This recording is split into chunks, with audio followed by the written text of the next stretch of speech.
probably only a tiny fraction of people in the world understand that aquatic methane may very well be the single largest source of methane happening on the planet. When you get south from the polar regions, you're experiencing that same form of methane, especially in nutrient-impaired water. In fact, nutrient-impaired water can generate 2 and even 3 orders of magnitude more methane per unit than very healthy water.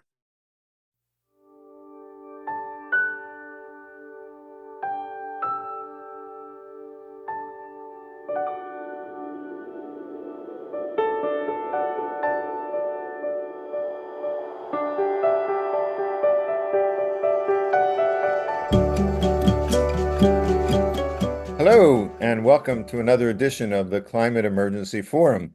I'm Herb Simmons, and I'm the author of A Climate Vocabulary of the Future.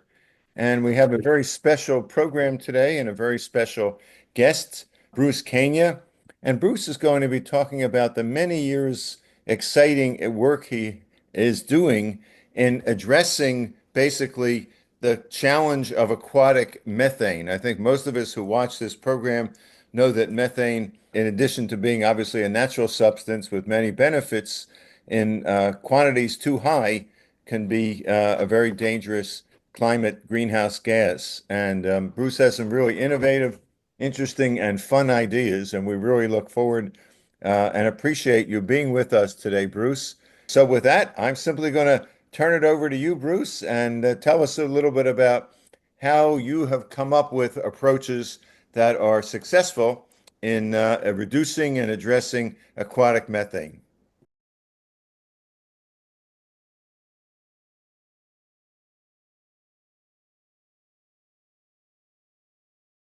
Thank you, Herb. I'll start by saying that probably only a tiny fraction of people in the world understand that aquatic methane may very well be the single largest source of methane happening on the planet. When you hear about the biogenic methane that's emitting from thawing tundra, that's biogenic. That's the same aquatic methane, except it's had a frozen lid over it for some time. When you get south from the polar regions, you're experiencing that same form of methane, especially in nutrient-impaired water.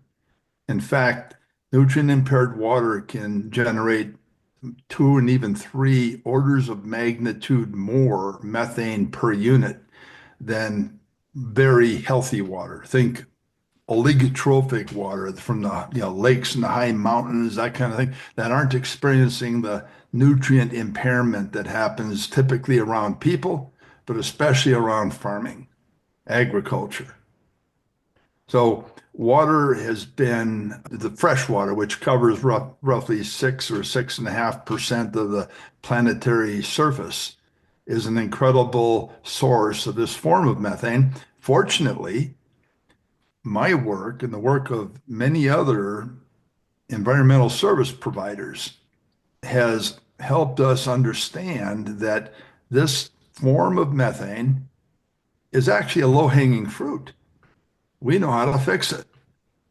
What we've learned, and best of all, I want to include this, but we've learned that the oxygenation of waterways, making waterways aerobic top to bottom, especially that bottom layer of water where the nutrients accumulate, and which typically go anoxic or low in oxygen or even devoid of oxygen as an anaerobic, seasonally, sometimes year-round, depending on the level of eutrophication and the level of mixing or aeration circulation that's occurring in the waterway. But those waterways are today fixable. We know what to do. They're essentially a system by which to oxygenate that stratified low oxygen volume of water that occurs in the bottom of waterways, and keeping it oxic year round means that we can support nature's means by which to mitigate aquatic methane. And those are called methanotrophs. Methanotrophs eat methane. However, they're almost completely aerobes, aerobic microbes that function with oxygen. There are some, of course, nature always does this, throws us a curve. There are some that can operate anaerobically too, but for the most part, when we maintain oxygenated status at that bottom layer of where the water meets the sludge, the methane that is generated by methanogens in the sludge ebulates up and is exposed to the methanotrophs on top of the sludge that eat it. Now, when you do what I'm describing, it's really wonderful to know that all kinds of other benefits occur in the waterway. This includes harmful algae bloom reduction. It includes odor reduction. It includes mosquito reduction. But it also means the waterway is now productive, top to bottom, of healthy air breathing biota. Fishery enhancement is a given. In fact, we have a research reservoir here. As an inventor, I run essentially an invention company, but I am incredibly blessed to have my own research reservoir to ultimately experiment with. And I think I can safely say that it's one of the most productive waterways in the state of Montana right now. I remember one episode where we had 10 kids come here to run a fish-a-thon. They had sold sponsorships to their neighbors and friends. These would be people who said, okay, we'll pay you $1 for every fish you catch, thinking they're only going to catch 20, 30 fish. Well, they caught 671 fish in 4 hours. They raised about $11,000. It was pretty fun.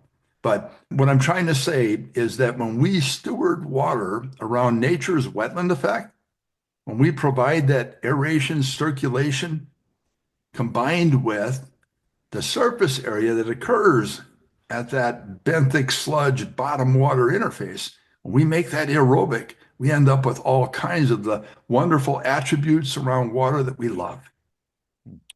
That's really sounds so simple. I'm sure you probably wouldn't have had to spend many years working on it if it was as simple as it sounds, or maybe it is. It also sounds to me, Bruce, correct me if I'm wrong, as if what you're trying to do is essentially mimicking nature. And I know you're aware of the biomimicry work that's been done, I believe, in your home state of Montana by Janine Benros. And recently, we had another program where I basically quoted one of my favorite quotes from Janine that I won't pass on to you that you may be familiar with for any comments you have. So basically, she described what she called the mega patterns that characterize all life and that can be a powerful guide to what she called climate affirming design. And she said these patterns act as a kind of, quote, code of conduct for living here on Earth. All life is locally attuned and adapted. It's diverse and resilient. It builds from the bottom up, is nested and modular. It leverages interdependence and it relies upon information and cooperation. It performs chemistry in water at ambient temperatures and pressure. It runs on sunlight. It shops locally. It optimizes rather than maximizes. It creates with mistakes and processes and cycles. And it's endlessly reconfiguring a safe subset of the elements in the periodic table. Does that sound familiar or related to what you're doing? Yeah, I love it. Really do. But I wanna add something. It's not Please. just it isn't just sunlight. Sunlight is one engine of life, but that biochemical phenomenon associated with heterotrophs, with microbes, that's a key player. When we collaborate with nature, we get both. We get the sunlight driven portion of the food web, but we also get this biochemical portion, those microbes doing their thing. And when they are oxic, when they have aerobic conditions, they cycle through nutrients about 4.5 times faster than what happens under anoxic conditions. Now, this is important because we've just doubled the productivity of the system.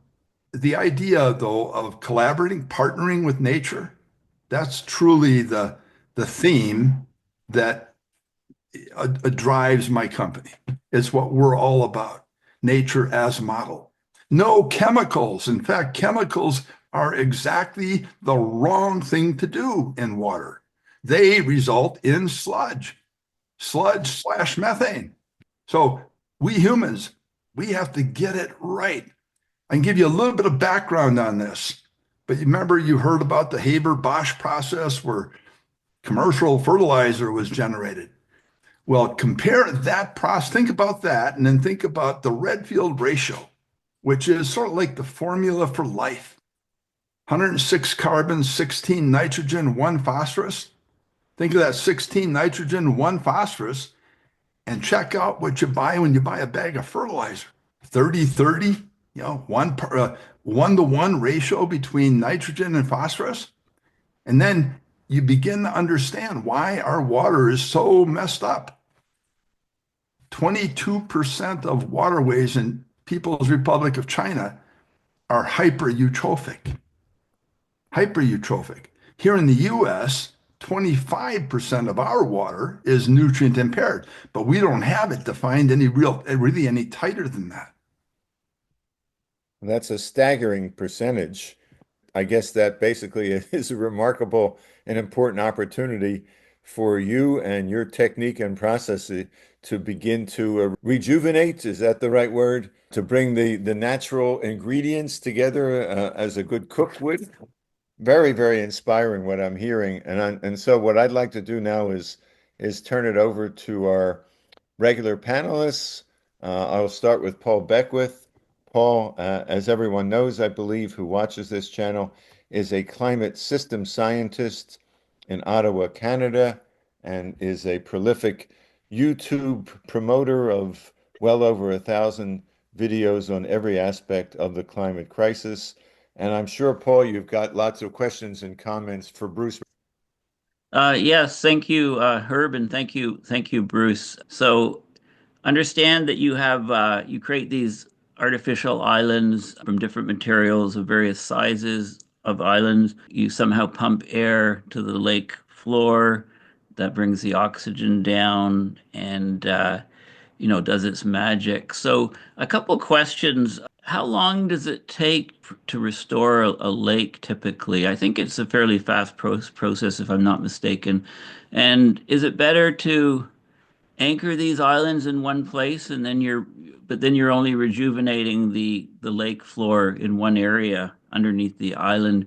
Or do you actually find if you propel these islands somehow around the entire lake that one island can clean up an entire lake? Very discerning questions, Paul. I'll start by saying that RAM, reduction of aquatic methane, but we have a RAM initiative right now. And to be very clear, it does not require islands. The RAM system employs an airlift technology. Now get this, we use air to large bubbles of air. We inject them just a few feet below the surface, and they create an incredible pull.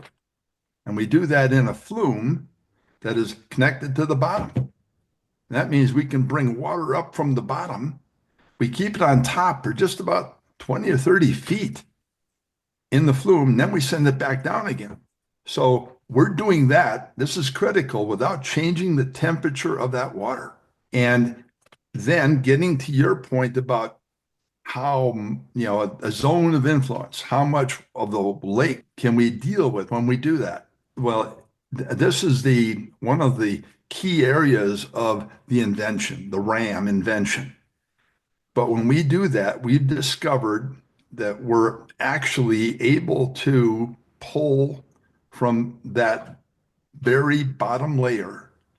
We can create a low pressure zone, reduced concentration of salt, and in the process induce water from the rest of the lake for treatment to that deep point that we're operating in.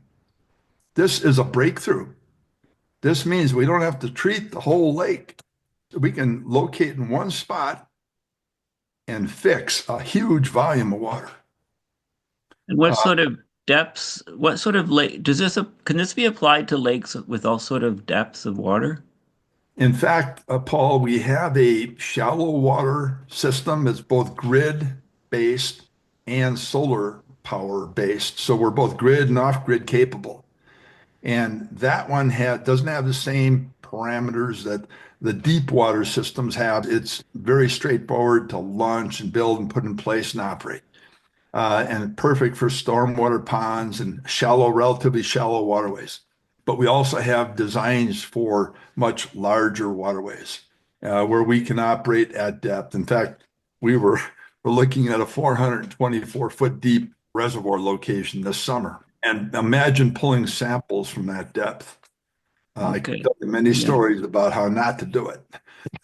In any case, Okay, and I guess my last question is, lakes, there's a sort of a life cycle for some of these water bodies. You can start with the lake, and then a sediment fills a lake, and it becomes more like a marsh, and eventually the marsh gets filled up, and then you get land. You get no, you lose your marsh. So this technique, if you put it into, say, a marsh or something, it would extend the lifetime of that marsh. It would sort of halt that process that happens. As reduction of methane is the key thing, this would be, I think, a positive thing. yeah. And Paul, you're hitting on something very important here. Science has been using the term wetlands to talk about every form of fresh water. Right. Totally confusing, even for Yeah. people in the business. And then I'll say Yeah. this, that there are healthy wetlands and there are wetlands that are not healthy. And the idea of a waterway going from 20 foot deep to essentially a swamp in a couple of decades is flat out outrageous. But that's what happens today because of the excessive nutrient loading that we're doing. Yeah. Thank you. It totally objectionable, totally wrong for that to happen. A lake should last for thousands of years. And today, think of the removal projects that we keep hearing about and how expensive they are. Yeah. Yeah. And when we maintain aerobic status, top to bottom, and we keep that bottom oxic, the organic fraction of that sludge is reduced by at least 4.5 times more when aerobic than compared under anoxic conditions. So your sludge growth, the depth of your sludge is dramatically reduced when you keep it aerobic. I'm just wondering, is it always air that you're pumping down? So it's just that 20% oxygen by volume? Or have you ever considered just taking an oxygen bottle with hoses and just chucking it over the side and letting pure oxygen trickle out as a cost reduction method for achieving the same thing? Or frankly, you're absolutely right that there are many variations on the theme that could help us. You would ask, how quickly can you fix a waterway? Well, I didn't Yeah. really answer that question, but our research reservoir is eutrophic. We are at the end of a irrigation ditch, and we get surges of nutrients. At Mm. times, we should be hyper-eutrophic, but this I take some 340 million gallons of water per year in this property that comes in, and I get the nitrogen down to non-detect, and I reduce the phosphorus by 2/3. But in the reservoir itself, if we weren't doing anything, we'd be generating 4.4 tons of methane every year in this 55-acre foot reservoir. That's 6.5 acres, roughly 11 or 12 feet deep on average. It has a 25-foot deepest point. But in any case, Yeah. today we're in year one, we got that 4.4 tons per year down to 1/2 of a ton. So we reduced it by 3.9 tons. This year we're doing better. That's per acre? for the whole reservoir in this For the case. whole reservoir. Okay, okay, thanks. Great. Very impressive, particularly as you scale up your technique. With that, I'm really happy, as always, to introduce Dr. Peter Carter, retired medical doctor from British Columbia. Peter, it's so nice to see you. You are the founder of the Climate Emergency Institute and expert reviewer for the IPCC, and the floor is yours. Thank you. It's really great to meet you and your project. I've always liked the idea of working with natural small bodies, wetlands, and working with. I really love your phrase there, partnering with nature. Repeat that, everybody. Partnering with nature. Partnering with nature. That is the answer to all this, not fancy models and technology, really. So, for many years, people have asked me, how much time have we got on the climate? Is it too late? And I've been saying for years, no, it's not. Because today, it's not too late for you to do many simple, easy things that'll make a difference. Seems that's not catching on, but you're a great example of that, right? Of that. So I really like that. I don't know whether I got many questions. Peter, can I comment on that point? Yep. I'd like to share some details on what we're seeing. And I also want to connect that query, that question with the commercial facet of what's going on right now. But here's the deal. Copernicus, which is the European counterpart to NOAA, but they said in 2022 that we weren't going to hit 1.5 per their projections until 2034. Well, we hit it last year, a full decade before their projections said we would. And we've done a little bit of math. It's very straightforward. But if we don't change, if something doesn't shift, we're going to be at 2.5 by 2037. So think about that. What that means in terms of all kinds of critical conditions here on planet Earth. Just recently in Pakistan and India, they were looking at 122 degrees Fahrenheit, combined with incredible humidity. That's deadly. That kills people. But the reality is that where agriculture happens, where people happen, that's where the nutrient impaired water is, that's where the methane factories occur. And that's where the water needs to be fixed. And think of how many, subject waterways there are. What can we get done in a decade? So this is truly an open-ended question. Will humanity pull it off or not? And I want to say that everything else that's out there, all these other conditions, and whether it be warfare or immigration issues, so many incredibly important things going on. But I can't think of anything more important than survival of our race. So for perspective, we can't not do this. So Bruce, I'm even more impressed now. Thank you very much. You have actually you've answered my next question, which was going to be, are you aware of the methane situation and the science and the concentrations and current emissions? And obviously you are. I just want to put out, yeah, I've checked the science on this, and I've taken a reasonable look at Herb's literature, and what he's doing works. Okay, science confirmed that what he's doing works. The other thing, which again I'm impressed about, is that following how you've described our situation, right? It's pretty obvious that everyone, everywhere, has to do something. And today, hardly anyone, anywhere, is doing much of anything. So we should work and use you certainly as an example of what we really can achieve, right? We don't have to focus on all the big stuff. The big stuff matters, but if we individually are not doing anything on our emissions, and by the way, what Herb is doing reduces CO2 emissions as well as methane emissions, what are you going to tell your children, right? What are you going to say you did in response to the planetary emergency? So that would be my big point there.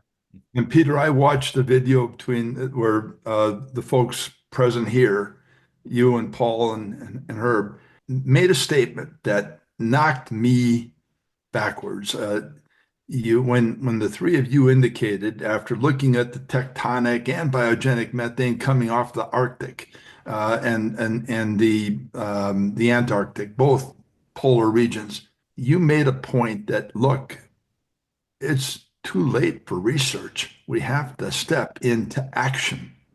That was nailing it in terms of the time that we have left. We have to get busy.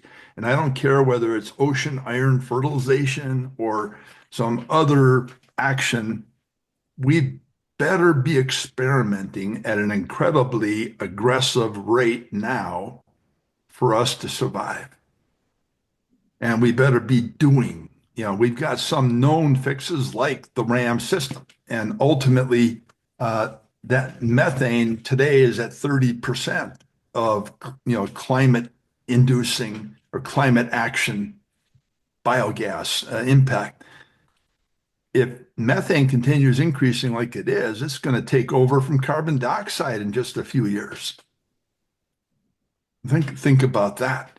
And think about the leveraged effect. When we go after methane and mitigate it, our dollars are having dramatically more impact than if we're dealing with carbon dioxide reduction. So where should we be spending money? Yeah, exactly. Because of the short life of methane in the atmosphere, what we take down and don't bring up again will have a noticeable and a dramatic and immediate or close to an immediate impact. Well, Bruce, you've been so articulate and so inspiring in what you're saying to us today. We so appreciate you being here. Beyond that, what can they do locally? What can they do in terms of lobbying, in terms of action that advances and supports your approach to dealing not just with methane, but the whole health of our lakes and our waterways?